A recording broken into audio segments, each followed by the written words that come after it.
Salam, hər vaxt xeyir. Bu gün mən sizə uşaqların 1-ci sinifə elektron sənəd qəbulu haqqında video sərxisi göstərəcəm. Bunun üçün nə etmək lazımdır? İlk növbədə Google axtarış sisteminə girib 1-ci sinifə sənəd qəbulu sözünü yazırıq. Baxın, burada yazılan 1-ci linkə daxil oluruq və yaxud da 2-ci linkə daxil ola bilərsiniz. Yenə göstərilən ünvan bizə növbəti ünvanı verəcək. Daxil olduqdan sonra qarşımıza belə bir səhifə çıxacaq. Baxın, burada həmin bura daxil olursunuz. Daxil olduqdan sonra sistem bizi növbəti səhifəyə yönləndirəcək. Baxın, burada ümumi təhsil məktəblərinin, lisey və gimnaziyaların 1-ci sinifə elektron sənəd qəbulu sistemi çıxacaq. Burada yuxarıda və ya aşağıda sizə lazım olan xananı seçə bilərsiniz, yəni daxil olmaq üçün sistemə. Bundan bir öncəki videoda uşaqların qeydiyyatı haqqında video sərxisi göstərmişdim. İlk növbədə uşaqları qeydiyyatdan keçirsiniz sistemdə. Keçdikdən sonra ayın 6-sı, yəni bu günləri uşaqların məktəb və müəllim seçimi prosesi həyata keçirilir. Yəni ilk növbədə uşağı qeydiyyatdan keçirirsiniz, sonra məktəb və müəllim seçirsiniz. Onun üçün birinci videoya baxsınız, yəni bundan bir öncəki videoya baxsınız daha yaxşı olar. Orada hər şeyi başa salmışam. Deməli, ilk növbədə uşaqları qeydiyyatdan keçirirsiniz. Qeydiyyatdan keçdikdən sonra bu günləri saat 15:00-da aktiv oldu məktəb və müəllim seçimi. İndi isə mən bu videoda sizə məktəb və müəllim seçimi göstərəcəm. Deməli, yenə təzədən sistemə girdik, başdan başlayaq. Google axtarış sistemində 1-ci sinifə sənəd qəbulu sözünü yazdıq. Ümumi təhsil məktəblərinin 1-ci açılan linkə daxil olduq. Sistem bizi növbəti səhifəyə yönləndirir. Burada işarələnmiş yerə daxil olduq. Sistem bizi növbəti səhifəyə yönləndirir. Sizə lazım olan xana vasitəsilə daxil ola bilərsiniz. Bundan əvvəlki videoda hansı ilə keçmişdirsə qeydiyyatdan onun ilə keçirsiniz. Deyək ki, Azərbaycan Respublikasının vətəndaşı vəsiqəsi ilə keçdiniz, MyGov vasitəsilə daxil olursunuz MyGov-a. Sistem bizi növbəti səhifəyə yönləndirir. Mən daha öncə, yəni bir öncəki videoda qeydiyyatdan keçdiyim üçün məndə sistemdə qeydiyyatım qalıbdır. Əgər fin ilə daxil etmək istəyirsə, fin ilə davam edirsiniz. Digər giriş vasitələrini seçirsinizsə, digər giriş vasitələrini sistem bizi növbəti səhifəyə yönləndirir. Deyək ki, biz digər vasitələri seçdik, daxil olma vasitələrini seçdik. Burada digər üsullar yazılan yerə daxil olursunuz. Sistem bizi növbəti səhifəyə yönləndirir. Burada sizə lazım olan, yəni qeydiyyatdan keçmək üçün lazım olan fin kod, asan imza və sima imza ilə üçündən birinə keçə bilərsiniz istəsəz. Deyək ki, sima ilə keçdiniz, sistem sizi növbəti səhifəyə yönləndirəcək. Mən fin kod ilə keçbim və növbəti səhifə belə bir səhifə çıxacaq qarşımıza. Qarşımıza bu səhifə çıxır. Mən uşağı bundan bir öncəki videoda, yəni qeydiyyatdan keçdiyim üçün, baxın burada daha ətraflı yazılan yerdə uşağın ad familiyası yazılıbdır, kimin ad familiya və kimin oğlu olduğu yazılıbdır. Yəni uşağınızın qeydiyyatları hamısı burada var. Uşağı bundan bir öncəki videoda qeydiyyatdan keçmişəm.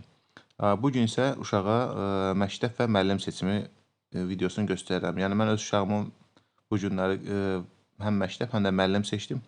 Bildiklərimi sizinlə bölüşürəm. Baxın, burada daha ətraflı yazılan yer var.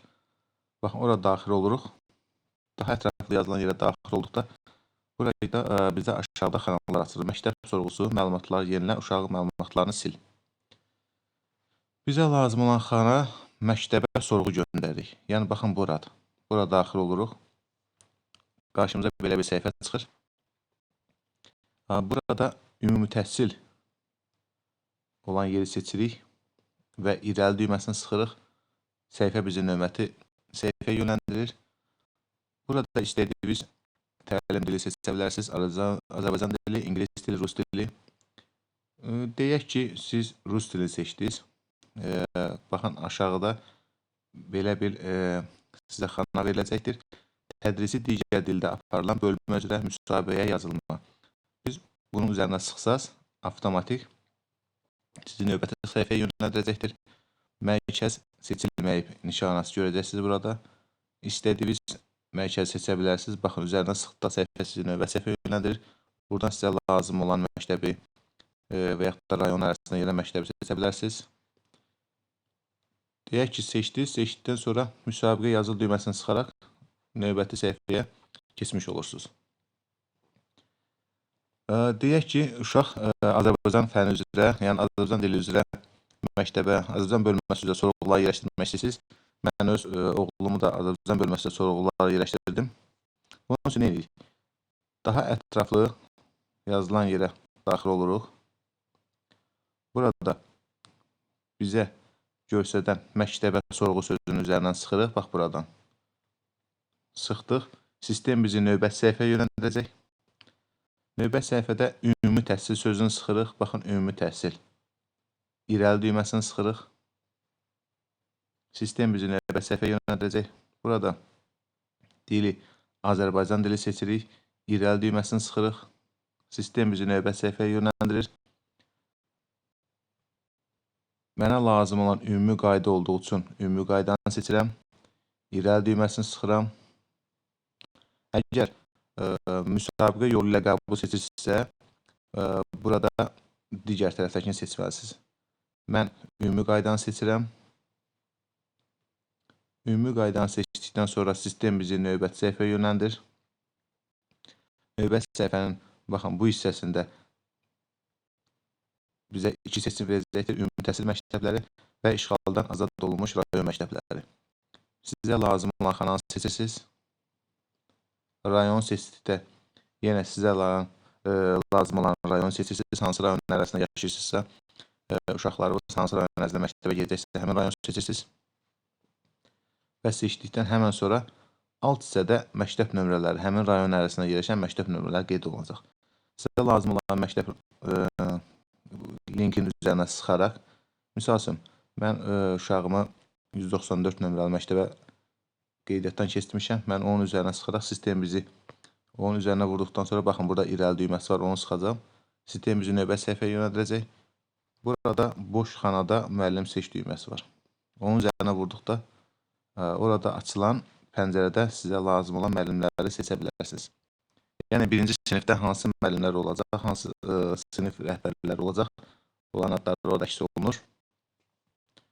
Mən uşağımı birinci A sinifi Bəsdi Mehrəliyevə İsa qızının sinifinə qeydiyyatdan keçirdim. Qeydiyyatdan keçdikdən sonra burada aşağıda sorğu yerləşdir, daha doğrusu müəllim seçdikdən sonra aşağı sağ tərəfdə sorğu yerləşdir sözü var. Onun üzərindən sıxırıq. Sistem bizi avtomatik baş səhifəyə yönləndirir. Baş səhifəyə yönləndirəndən sonra maksimum təxminən bir 10 və yaxud da 1 dəqiqə ərzində, 10 saniyə və yaxud da 60 saniyə ərzində sizə burada qeydiyyatdan keçdiyiniz nömrəyə SMS gələcəkdir. Sizin qeydiyyatınız tamamlandı, sorğunuz göndərildi. SMS buradan qeydiyyatdan keçdiyiniz nömrəyə gələcək. Və burada daha ətraflı yazılan yer var. Bu nə üçündür? Daha ətraflı yazılan yerin üzərinə sıxırıq. Baxın, sistem bizi aşağı tərəfdə link açılır. Bunun bir alt hissəsində növbəti açılmış biz link görəcəyik. Baxın, burada ərizənin çap et düyməsi var. Onun üzərinə çıxırıq. Bizə bu ərizə təqdim olunacaq. Hansı ki, bu ərizə bir şagirdi, yəni övladınızı hansı məktəbə yönləndirəcəksə, qeydiyyatdan keçmişsə, həmin məktəbə təqdim edəcəyimiz ərizədir. Və buradan geri düyməsini sıxaraq geri çıxırıq və həmin ərizə çap et yazılan yerin yuxarısında daha ətraflı yazılan yer var. Orada daxil olursunuz. Siz övladınızı hansı məktəbə qeydiyyatdan keçdirmişsə, həmin məktəbə təqdim olunan sənədlər burada əks olunur. Tələb olunan sənədlər bunlardır. Valideyn və uşağın şəxsiyyətini təsdiq edən sənədin əsli və surəti hansı sənədlərdir? Valideyn və uşağın şəxsiyyət vəsiqəsinin surəti lazımdır. Yəni ki, hansı valideyn ya ata ya ana uşağı qeydiyyatdan keçdiribsə, həmin valideynin şəxsiyyət vəsiqəsi, bir də uşağın şəxsiyyət vəsiqəsinin surəti lazımdır. Uşağın sağlamlığı haqqında tibbi arayış forma 26 lazımdır. Yəni siz də bunu uşağı poliklinikaya apararaq sağlamlığı haqqında tibbi arayış ala bilərsiniz. Bir də 2 ədəd 3-4-ə fotoşəkil lazımdır. Fotoşəkil əldə etdikdən sonra bayaqları mən sizə göstərdiyim bu ərizəni də çap etdirirsiniz. Yəni kompüter və printer vasitəsilə çap etdirib çıxartdırırsınız. Məktəbə aparacağınız sənədlər qismində bir ərizə olacaq. 2 tibbi arayış, yəni forma 26, 2 ədəd 3-4-ə fotoşəkil və 4 valideyn və uşağın şəxsiyyət vəsiqəsinin surəti lazım olacaq. Bu qədər. Mən uşağımı qeydiyyatdan keçdim. İnşallah siz də keçərsiniz. Xeyirli olsun. Uşaqlarımıza gələcək həyatda uğurlar. Sağ olun, bildiklərim bu qədər.